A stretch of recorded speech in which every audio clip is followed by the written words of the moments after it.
for today's video mga palalang. Dugay na gid kung wala ka video ay. Ang gagawin namin ngayon kay makinan-anay ramis tibok adlaw mga palangs. Unang-una, nagkaon ko anang usay pangalan ni S ang gasugod, shawarma pala.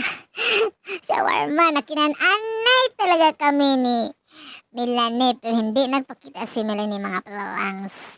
Ako lang nagpakita sa kamera. Abi, nasarapan ako sa mga palalang sa shawarma ba. Kaya nagpanladok talaga ang laway nako sa pagkaon ako anak ba. Dayon, giimnan dayon akong tubig.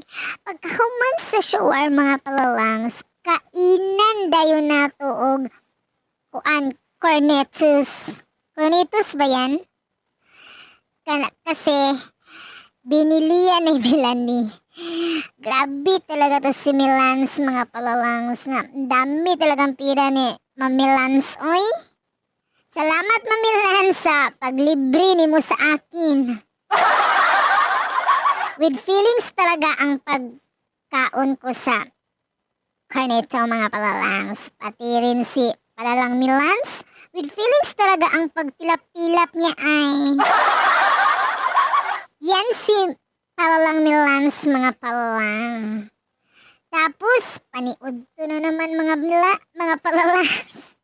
Salamat talaga sa paniud ko kaya nasulbat talaga ang mga problema namin sa mga tiyan namin na nagkutoy. Kasi mga palalangs 12 hours ang duty namin yan. Tapos giimnan dayon nato og kape mga palalang. Salamat Palalang JV sa pagdala nimo sa imong kape. Para mawala ang antok ba, magkape tayo Tapos lagyan dayon natin ng ini tubigs. Tapos iparisan dayon nato og junk foods mga palalangs para mawala yung mga luod-luod natin ba na kanina giimnan kanan natin ng matamis. Ngayon mga pait naman yung kainin at saka parat. Ganyan ba? Tapos pag out namin mga palalangs ning hapit mi sa night market mga palalangs. Kay gusto namin tikman ang mga pagkain doon. Pero yung kwarta namin mga palalangs sa kunti lang talaga masuya ka talaga sa mga paninda doon. Magpanladok ka talaga sa mga nakita ni mo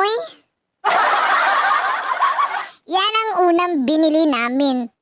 Iwan ko kung anong pangalan yan basta mga tiang gasugod ba hindi ko alam kung anong pangalan yan, basta tiang gasugod. Yan ang unang binili namin mga palalangs. Tapos tinikman ko yung letter T na nagsugod. Ang sarap pala. First time ko talagang kumain ng letter T na pagkain Tapos si Palalang Milans naman ang nagtilaw sa letter T. Nasarapan din siya siguro kay hindi nagkita Tapos naglakad-lakad kami kasi naghanap talaga yung mga dila namin ba na kung ano ang sunod namin na kanon.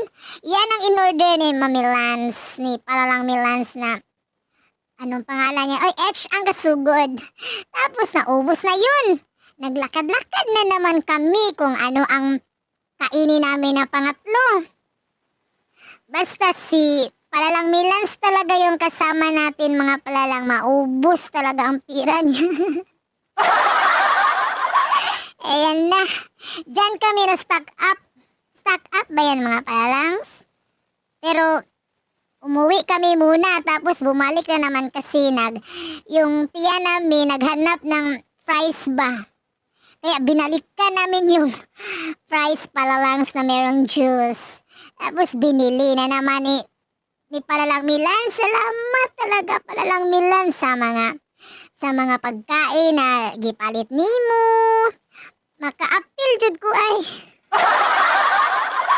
Salamat talaga Palalang Milans.